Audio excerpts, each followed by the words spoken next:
El capítulo 19 se menciona como el capítulo de María. Ese es el título de todo el capítulo, ¿verdad? Entonces, de todas las mujeres que han existido en la historia de la humanidad, María es la única mujer mencionada por nombre en el Corán. Ninguna otra lo es. Y luego el niño Jesús, él empezó a hablar. Él dijo que en verdad soy un siervo de Dios. Solía hacer pájaros de barro y soplarles, y los pájaros solían volar.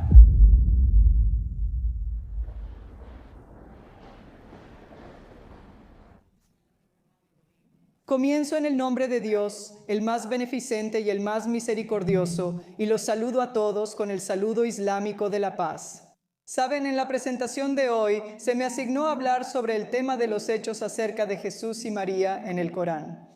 Así que un dato rápido que me viene a la mente cuando veo a muchos de nuestros hermanos y hermanas cristianos es el hecho de que cuando nos saludamos con el saludo de la paz, Assalamu alaikum.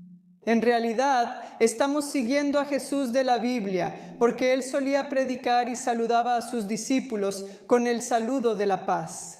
Sí, algunos de ustedes pueden sorprenderse. ¿De verdad? ¿Dónde está eso en la Biblia? Está en el Evangelio de Juan, capítulo 20, versículo 19. Cuando Jesús fue al aposento alto para encontrarse con sus discípulos, lo primero que les dijo fue: «La paz sea con ustedes». Muy bien. Entonces, ¿qué dice el Islam sobre María y Jesús, verdad? Estaba conversando con algunos de los invitados que vinieron aquí y quieren saber, ¿vinieron aquí por primera vez? ¿Cuántos de ustedes están aquí por primera vez? Levanten la mano. Muy bien, Ibalk, tú ya habías venido antes. Sí, tú ya habías estado aquí antes. Muy bien, pero la mayoría de ustedes vinieron por primera vez. Y saben, este es un tema importante. Y si alguien me preguntara, Sabel, ¿por qué tienes este tema? Yo les diría que la mayoría de la población mundial creemos, honramos y respetamos a Jesús. Hay 2.2 mil millones de cristianos y 2 mil millones de musulmanes en el mundo, ¿verdad? 4.2 mil millones frente a una población mundial de 8 mil millones. Así que la mayoría de nosotros, en muchos aspectos, respetamos, honramos, amamos y admiramos a Jesús. ¿Sabes? Siempre digo que no puedo ser musulmán si no creo en Jesús. Es un artículo de fe, te sorprendería, ¿verdad? Es un artículo de fe que tengo que considerar a Jesús como un gran profeta. Así que no puedo ser musulmán si no lo hago. A veces los medios no hacen bien su trabajo, ¿verdad? Son parciales y no muestran una imagen real del Islam, el cristianismo o cualquier fe. Así que es importante que los creyentes en un Creador se unan, trabajen en las cosas en común y discutan las diferencias de manera amistosa. Es importante, y también es importante, que el enfoque de la fe islámica no es Jesús, ni siquiera Muhammad. La paz sea con él, ni siquiera es cualquier profeta. El enfoque del Islam es Dios mismo. Decimos que Dios es el enfoque principal y Él envió mensajeros y profetas. Entonces yo estaba en Belén. Estuve en Belén justo antes del COVID y me llevaron a muchos lugares. Sabes, aquí es donde Jesús caminó, aquí es donde predicó, aquí es donde oró, aquí es donde ascendió. Así que me llevaron a muchos lugares cuando fui allí. Entonces la historia de Jesús no comienza con el propio Jesús, ¿verdad? Comienza con Dios, porque decimos que Jesús fue un profeta y que Dios lo envió o que Dios lo designó para ser un mensajero para su pueblo, para proclamar la unicidad de Dios. Así que, muy rápido, hablemos de qué es Dios en el Islam, ¿de acuerdo? Si les hago esta pregunta a cualquiera de ustedes, ¿cuál es el nombre de Dios en el idioma árabe? ¿Qué responderían? Bien, todos ustedes saben esa, ¿verdad? Esa es fácil. Espero poder hacer preguntas más difíciles después. Empecemos con la fácil, correcto. Como saben, en cada idioma Dios tiene un nombre distinto. En español es Dios, ¿cierto? Entonces, ¿cómo se llama en el idioma de Jesús? ¿Cuál era su idioma? ¿No era inglés? Bien, idioma arameo. ¿Y cuál es el nombre de Dios en ese idioma? ¿Cuál era ese? Sí, Allah, Aila, Allah, muy parecido a la palabra Allah. Entonces, si retrocedes 2000 años, por ejemplo, si Jesús se refería a Dios, habría dicho la palabra Allah, la misma palabra o una palabra similar en el idioma arameo. Y esto es según la Enciclopedia Británica, ese era su idioma. Decimos que Dios tiene muchos atributos y al llamarlo Alá no adoramos a un Dios distinto. Eso es muy importante. Mucha gente tiene esa idea errónea. Cuando decimos que adoramos a Alá, adoramos al mismo Creador. Allá es el nombre de Dios en el idioma árabe. ¿Sabes? Eso mismo nos une, que tenemos el mismo Creador. Así que Dios, Alá no es solo el Dios de los musulmanes, árabes o gente de Medio Oriente. Es el Dios universal, solo que en árabe se le llama Alá, ¿verdad? Él tiene muchos atributos maravillosos. Decimos que Dios es uno, es el creador, es el sustentador, todo lo sabe, todo lo puede, es amoroso, misericordioso, perdonador, guía, creador. Eso es lo más importante, ¿sabes? Si tuviera que hablar sobre un tema importante del Islam, no hablaría de nada más que de la unicidad de Dios. Eso es lo más importante, esa es la base del Islam. Así que creo que esta diapositiva es la más importante, diría yo. Entonces decimos que por amor a la humanidad, Dios no desciende y se convierte en un ídolo, un humano, un animal, o las plantas, los árboles. Dios sigue siendo Dios y Él designa de entre los humanos a mensajeros y profetas. Cuestionario número 2. Ahora mismo esto es un poco más avanzado, solo un poco. ¿Alguien puede nombrar 3 profetas mencionados en el Corán? Y Jesús, ¿verdad? Es fácil para ustedes, debí decir 10 profetas. Moisés, Jesús, Abraham, la paz sea con ellos y muchos más. Entonces, lo que decimos es esto, ¿verdad? Esta diapositiva también es bastante importante. Decimos que todos estos profetas están conectados de una manera muy especial. Bien, así que aquí viene una pregunta que es de nivel medio. ¿Quién puede decirme quién es el fundador del Islam y en qué siglo? Y déjenme darles una advertencia, es una pregunta capciosa, ¿de acuerdo? ¿Quién es el fundador del Islam y en qué siglo? Así que asegúrense de que nadie busque la respuesta en Google ahora, ¿de acuerdo? Nadie está usando el Chat Generative Pre-trained Transformer, la versión 4 de Chat Generative Pre-trained Transformer. Muy bien, adelante, cualquiera. Está bien. Está bien, de acuerdo. Es una pregunta capciosa. ¿Obtienes 50%? Muy bien, la razón por la que obtienes 50% es porque hiciste que la segunda parte de la pregunta o la segunda respuesta fuera la correcta. Pero el siglo VI no es la respuesta correcta, y aquí está la razón. Decimos que el Islam no tiene un fundador, el Islam no se inició en ningún siglo.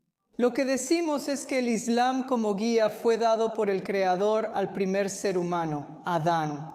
Esa misma creencia fundamental del Islam fue dada a todos los profetas y mensajeros. Entonces podrías preguntarte, ¿qué es eso? Así que decimos que cuando una persona y la humanidad se someten a un solo Dios, esa sumisión a un solo Dios en árabe es Islam.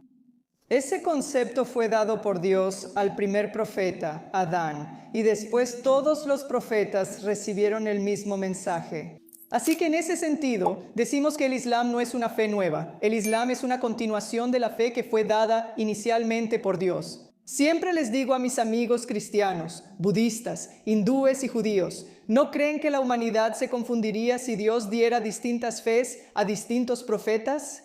Quiero decir, supongamos que Dios hubiera dicho, ¿saben qué? Estas personas en este país, está bien que adoren ídolos. Estas personas en este país, está bien, adoren a Dios como una trinidad.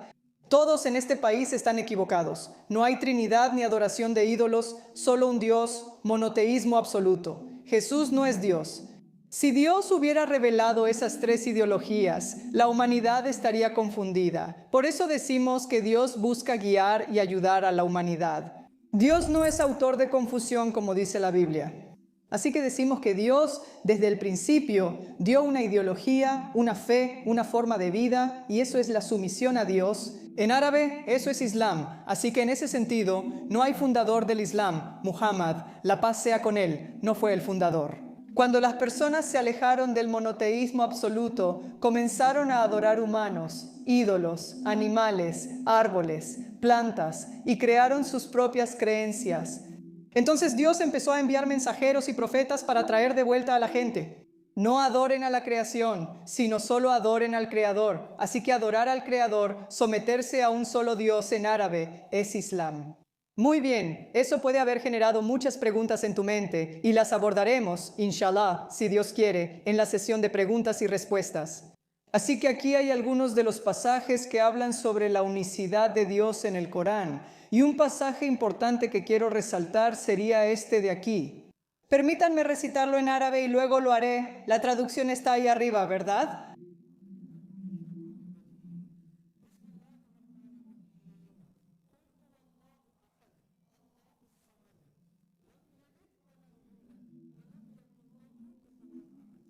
Muy bien, en ese pasaje Dios está diciendo que digas que Él es Alá, uno y único. Él es eterno, Él es necesitado por todos, no engendra ni fue engendrado y no hay nadie como Él.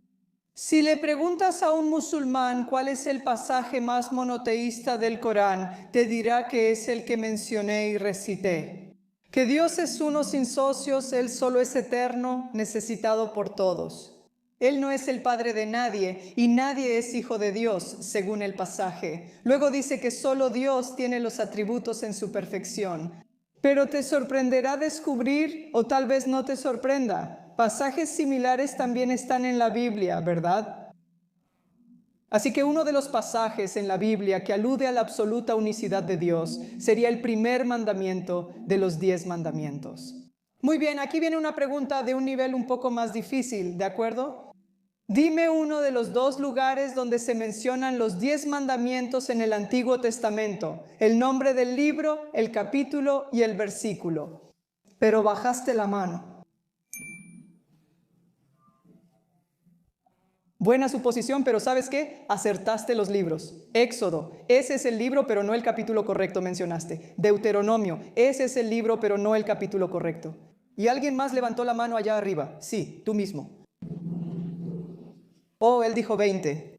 Oh, está bien, pensé que habías dicho 1. Bien, ¿qué versículo? Proverbios 1, versículo 1, como dijiste. Claro, en realidad es el versículo número 3 en adelante, desde el 3 hasta más o menos el 7 y en adelante. Ahí es donde se menciona el primer mandamiento de los 10 mandamientos. Entonces, el punto es este, ¿verdad? El punto es que el primer mandamiento dice que no debes tener ningún otro Dios aparte de mí. Estamos de acuerdo y decimos que eso va acorde con la unicidad de Dios que has visto en esos pasajes. Muy bien, entonces no podemos completar la historia de Jesús en el Corán sin mencionar a María en el Corán, ¿verdad? Datos sorprendentes sobre María en el Corán. Bien, una pregunta más de trivia. ¿Cuántas veces crees que se menciona a María en el Corán? 34 veces. Muy bien, ya que muchas de las personas en esta mezquita hoy son cristianas. ¿Cuántas veces se menciona a María en el Nuevo Testamento? 18 veces, ¿verdad? Así que mira el honor, el respeto que Dios le ha dado a María y los musulmanes le dan a María. Así que no solo eso, ¿sabes? El Corán tiene 114 capítulos y cada capítulo tiene un nombre. Uno de los capítulos se llama el capítulo de María. Así que una pregunta de concurso para los musulmanes aquí. ¿Qué capítulo es ese? ¿Qué número de capítulo? Alguien está hojeando el libro, ya sabes, el Corán, para averiguarlo. Puedo verte. Capítulo 19. El capítulo 19 se menciona como el capítulo de María. Ese es el título de todo el capítulo, ¿verdad? Entonces, de todas las mujeres en la historia de la humanidad, María es la única mujer mencionada por nombre en todo el Corán. Ninguna otra mujer es mencionada por nombre. ¡Guau! Y no solo es mencionada, sino que es mencionada con honor, respeto y prestigio. De hecho, hay un capítulo, el capítulo 3, versículo 42. Entonces, un ángel vino a María y el ángel le dice: oh María, Dios te ha elegido, Dios te ha purificado y Dios te ha elegido por encima de todas las mujeres. ¿Te imaginas? Ella ha sido elegida por encima de todas las mujeres. Esa distinción no se le da a la madre de Muhammad. La paz sea con él. No aplica para su esposa, hija o hermana. Esa distinción es para una dama. Entre comillas, a una dama judía que llegó 600 años antes de Muhammad, la paz sea con él. Nunca la vio ni conoció, pero es la única a la que se honra como la mejor dama. Así que eso es una indicación, les digo a mis amigos cristianos que es una indicación de que si el Corán viniera de la mente de Muhammad, la paz sea con él, Él habría honrado a su madre, esposa e hija. ¿Por qué honrar a alguien que vivió 600 años antes? Nunca la conoció. Bien, más sobre María, ¿cierto? Entonces lo que pasó fue que un ángel vino a María y ese ángel le está diciendo, está bien, mira esto. Y menciona, oh Muhammad, en la historia, en el libro, la historia de María. Cuando ella se apartó de su familia hacia un lugar al oriente y tomó de ellos un velo para estar en soledad. Entonces nosotros, Dios, enviamos a Gabriel, quien se le apareció como un hombre bien proporcionado. Y ella dijo, busco refugio en el más misericordioso de ti, así que aléjate. Imagina que un extraño entra a tu cuarto, ¿verdad? Estás sola y tendrás miedo. Así que ella tenía miedo. Déjame, ¿quién eres? Luego sigue, si de verdad temes a Dios. Y él dijo, yo solo soy el mensajero de tu Señor para darte la noticia de un niño puro, un hijo. Y ella dijo, ¿cómo puedo tener un hijo si ningún hombre me ha tocado? Significa que ella no había tenido ninguna intimidad y no había sido impura. Él dijo, así será, dijo tu Señor. Es fácil para mí, para Dios, y Dios lo hará una señal para la gente y una misericordia de parte nuestra. Es un asunto ya decretado, así que ella lo concibió y se retiró con él a un lugar remoto. Hay un pasaje similar en la Biblia, ¿cierto? Leí algo parecido. Estas son las buenas nuevas que Dios dio a María.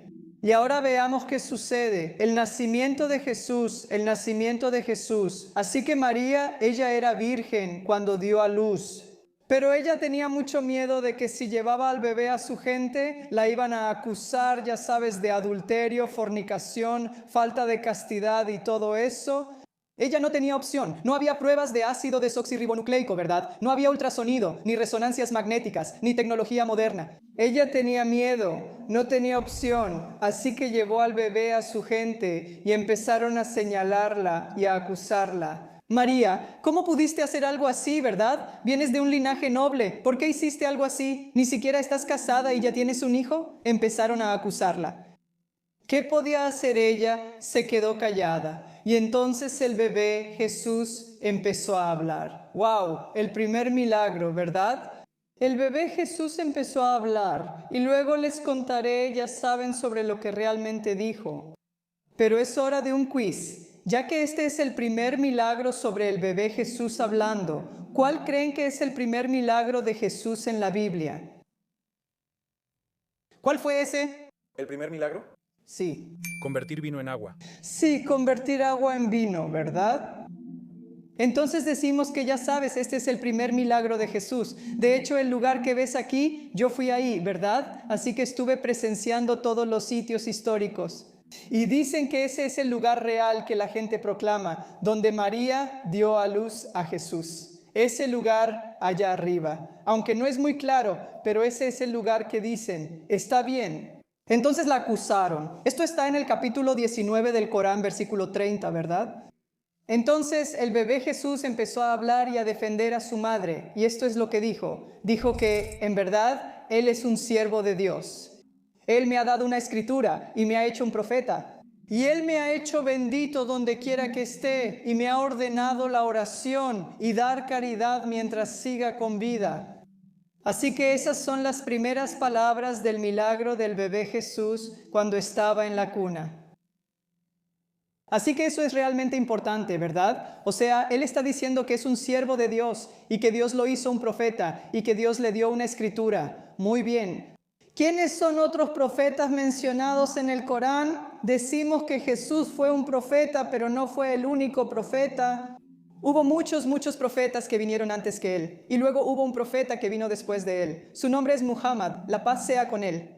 Al ver esta diapositiva, algunos se sorprenderán de que muchos también aparecen en el Antiguo Testamento. Miren, aquí tienen los nombres en árabe, y luego tienen los nombres en inglés, como pueden ver en el Antiguo Testamento, ¿verdad? Por ejemplo, Isaac es Isha, Ismael es Ismael, ¿verdad? Abraham es Ibrahim. Así que estos son nombres árabes. Si lees árabe en el Corán, puedes ver los nombres similares solo en el idioma árabe.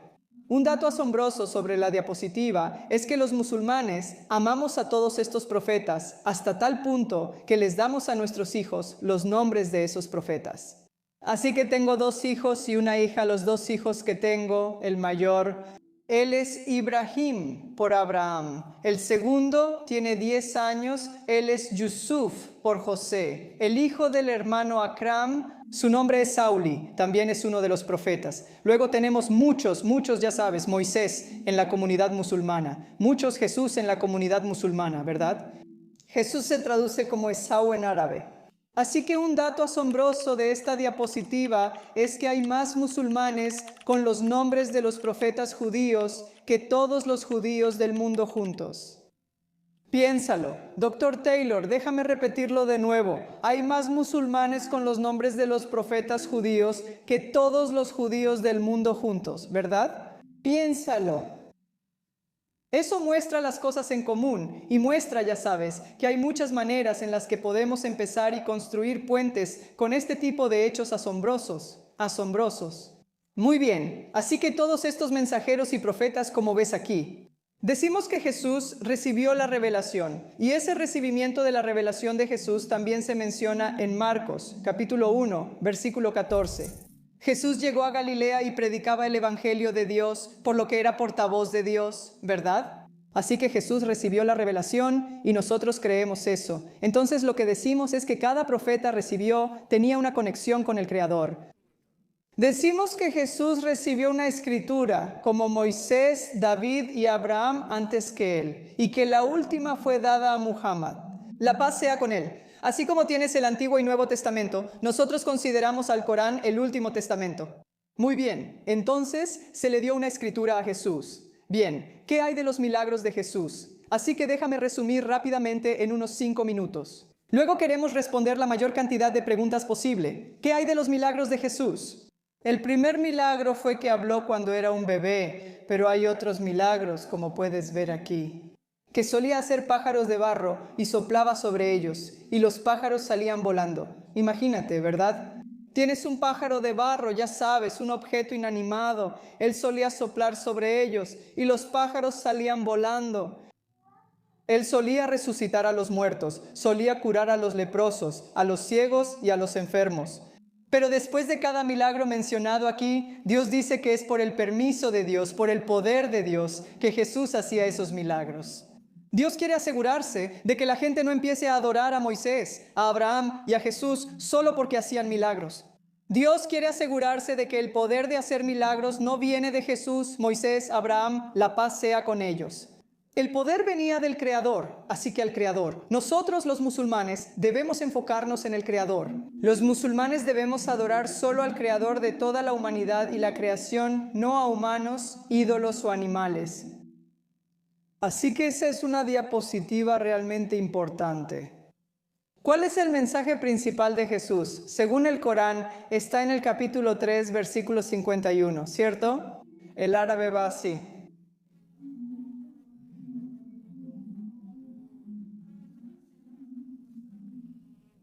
Capítulo 3, versículo 51. Jesús dice que tu Señor es mi Señor y el tuyo, adórenlo solo a Él. Ese es el camino recto. Y decimos que eso está alineado con lo que Jesús dijo en el Evangelio de Marcos. Mira, en el Evangelio de Marcos, una persona judía se acerca a Jesús y le hace una pregunta de $1 millón. De todos los mandamientos, ¿cuál es el primero, el más grande de todos los mandamientos? ¿Verdad? Quizá algunos lo recuerden cuando leen la Biblia. Así que en Marcos capítulo 12, versículo 28, la persona preguntó, ¿cuál es el primero, el más grande de todos los mandamientos? Entonces, ¿qué creen que fue la respuesta? Hermanos y hermanas cristianos, ¿cuál fue la respuesta de Jesús? El primero y más grande mandamiento, ¿qué dijo?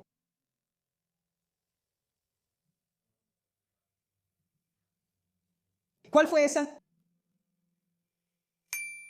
Oh, ama a tu Dios.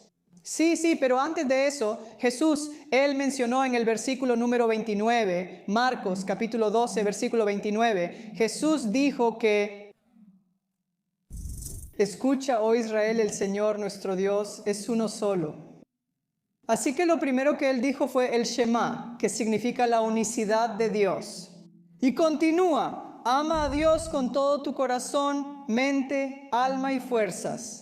Ese es el primer mandamiento. Así, al preguntar cuál es el más grande, Jesús dice, escucha, Israel, el Señor nuestro Dios es uno. Y nosotros los musulmanes decimos que estamos 100% de acuerdo con eso, así que decimos que ese fue el primer mensaje de Jesús.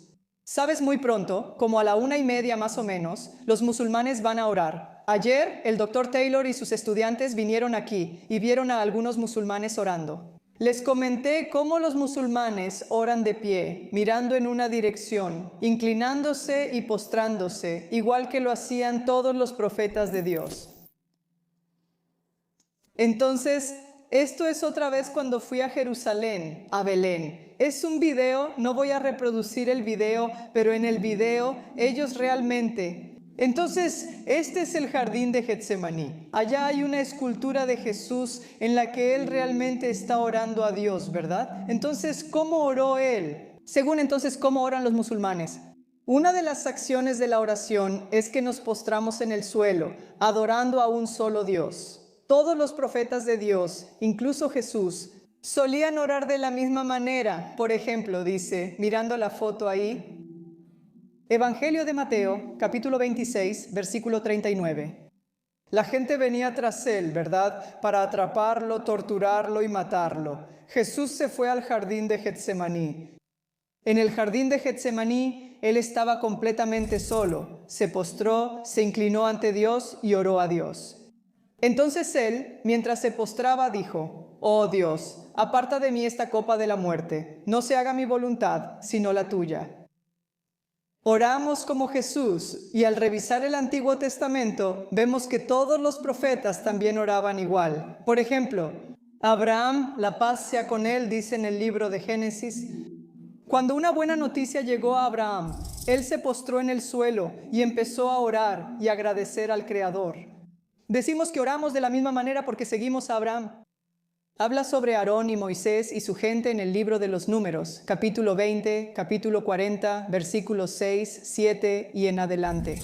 Dice que antes, cuando iban al lugar de adoración, Moisés, Aarón y su gente se postraban en el suelo. Y ellos oraban al único Creador. Decimos que seguimos a Moisés, Aarón y todos los profetas. Así que esa también es una de las cosas que tenemos en común, ¿verdad? Y luego, por último, decimos que Jesús ascendió, En este video, aunque no lo mostraré, se trata de una gran cúpula con un gran agujero en la parte superior. Y luego dicen, ¿verdad? Dicen que no hay video de Jesús de hace 2000 años. Dicen que este es el lugar donde Jesús ascendió al cielo. Como musulmanes, estamos de acuerdo. Así que decimos en realidad no, decimos... El Corán dice en el capítulo 4, versículo 157, esto es respecto a la crucifixión de Jesús. En el Corán dice en el capítulo 4, versículo 157, que ellos dicen, ¿verdad? Los enemigos de Jesús se jactan y dicen en su arrogancia, en su manera jactanciosa. Ellos dicen que mataron a Jesús, el Mesías, el Hijo de María, pero Dios dice que no lo mataron, ni tampoco lo crucificaron. Se les hizo parecer así, pero Jesús fue elevado por Dios, y cualquiera que siga eso no sigue más que conjeturas. Así que este es el lugar de la ascensión de Jesús, la paz sea con él. Como nuestros hermanos cristianos, también esperamos la segunda venida de Jesús. Quizá en la sesión de preguntas y respuestas podamos profundizar en esto. Y por último, pero no menos importante, ¿verdad? Va a tener lugar un diálogo realmente importante entre Dios y Jesús. Quizá te preguntes, ¿qué tipo de diálogo? ¿Qué pasará allá arriba? Un diálogo entre Dios y Jesús. Permíteme citar directamente el Corán, en inglés. Entonces, uno de los artículos de fe, uno de los 6 artículos de fe es que cada persona será resucitada y cada ser humano que haya vivido, ellos estarían de pie frente a Dios y Dios evaluaría a cada persona. ¿Cómo viviste tu vida? ¿Qué creencias tuviste? ¿Qué acciones realizaste? Si alguien tiene la creencia correcta y buenas acciones, ¿va al paraíso? Si no, ¿al infierno? Entonces Jesús también sería llevado ante Dios. Y esta es la conversación que va a ocurrir entre Dios y Jesús. Esto está en el capítulo 5 del Corán, versículo 116, que en el día del juicio, Alá, Dios, dirá que, oh Jesús, hijo de María, ¿alguna vez les pediste a las personas que te adoraran a ti y a tu madre como dioses además de Dios? Él, Jesús, responderá, gloria a ti. ¿Cómo podría yo decir algo que no tenía derecho a decir? Si yo hubiera dicho tal cosa, ciertamente lo habrías sabido. Tú sabes lo que está oculto dentro de mí, pero yo no sé lo que está oculto dentro de ti. En verdad, solo tú eres el conocedor de todo lo oculto. Y continúa. Y Jesús dijo, nunca les dije nada excepto lo que Él me ordenó decir. Eso significa adorar a Dios, adorar a Alá, mi Señor y su Señor. Y fui testigo sobre ellos mientras permanecí entre ellos, pero cuando me llevaste, tú fuiste el testigo sobre ellos. Tú eres el testigo sobre todas las cosas, y ese es el diálogo entre Jesús y el Creador de Jesús. Entonces, en resumen, esto es lo que creemos sobre Jesús. Decimos que Él fue un ser humano, que nació de una mujer. Fue designado como profeta, predicó la unicidad de Dios, realizó milagros con el permiso de Dios, no es Dios, no es parte de la Trinidad, no es el Hijo de Dios. Pero decimos que Él es un gran profeta, que fue una creación de Dios. Entonces, ¿a dónde vamos desde aquí?